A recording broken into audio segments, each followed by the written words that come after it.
According to the Enforcement Directorate, the latest news that we have coming in is that the Congress allegedly used scam money to bribe Lok Sabha voters. This is with regard to the Valmiki scam in Karnataka. Remember that had become a huge political showdown. According to the Enforcement Directorate, our sources are saying that the scam funding was used to bribe voters so they can vote for the Congress party. Remember Valmiki Corporation scam, that the funding that was supposed to be meant for poor people, for their welfare, was allegedly transferred to politicians and their coteries' bank accounts. Now, this is what the Enforcement Directorate that is probing this matter has said. Former Minister Nagendra bribed the voters in Ballari, and at least 200 rupees per voter was paid to each in Ballari. So that's the big news coming in. This is what the investigation agencies are saying right now. The heat clearly rising for the Congress leaders and former ministers as well. Remember, there had to be resignations that came in this case. Valmiki Corporation, supposed to be for the welfare of the downtrodden and underprivileged groups. Instead, allegedly, there was money that was going into ministers, corporations and others' bank accounts. Officials of the corporation were also allegedly involved, and there was a full-on nexus that ED appears to have exposed now. But the basic claim, remember, the huge sensational issue right now here is the transferring of money was one aspect, but was that money being used to bribe voters in the Lok Sabha elections? Remember that Karnataka is one state that the Congress party has managed to retain, and not only for the state assembly elections, but even for Lok Sabha, the Congress had managed a good share for the southern state, and therefore a lot of hope resting on the Congress party. But were there unfair means used, specifically bribe, which is absolutely illegal and unacceptable when it comes to the decision of the electorate and to cast their vote on the ballot? We'll try and get our reporters on the ground as well about what precisely is happening, because this claim, remember, is not looking good for Siddaramaiah specifically as a chief minister. S. Prakash of the BJP is joining me. Mr. Prakash, good morning. I'm primarily quoting what the Enforcement Directorate sources are telling India Today.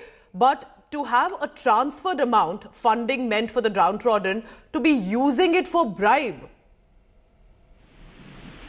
The Congress party, which boasts about the Gandhian principles, are distributing money from looted from the government organization to secure the votes.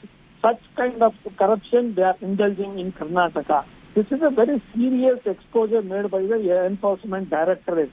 I am sure our candidates will challenge this in the Election Commission and also in the court to ensure the winner is disqualified for spending more than the money expected of him.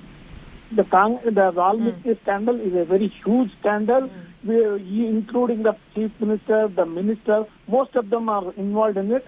I am sure the ED will bring out the complete truth in the issue. But Mr. Prakash, do you think that this is about the chief minister, or this is perhaps the surrounding ministers there in the cabinet? And Nagendra also had to resign in this case. But do you think that chief minister also must put out a statement on this? The principal secretary of the chief minister is the finance secretary, principal secretary of the state, Mr. Atiq Ahmed. He works closely with the Siddaramaiah. Without his knowledge, 100 crores cannot be swindled. The government, the UNA rupee cannot go out without the knowledge of the finance secretary or the chief minister. And 100 crores have been looted. How can the chief minister claim innocence? How can the finance secretary claim innocence? They should all be investigated. All right. Please stay on with me, Mr. Prakash. I'm also joined by my colleague Nagarjun Dwarkanath for the latest on that. Nagarjun, what is this about? Because this is absolutely sensational as a claim. It's one thing for corruption to be done by the netas that we've been aware about, another to bribe voters with it. Well, this is the charge that the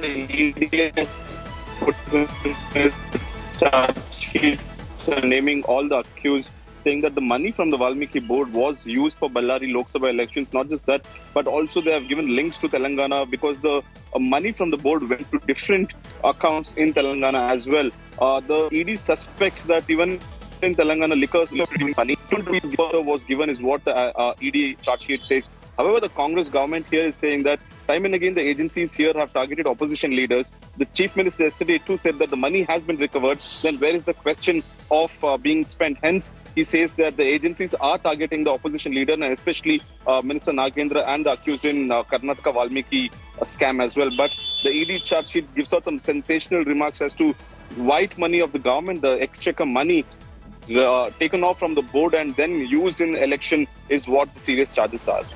Nagarjun will be looking forward to more updates on this. This is absolutely shocking. But what will the government of the state say about this? What will be their defense? We'll be tracking all the latest on that. Nagarjun, thank you very much.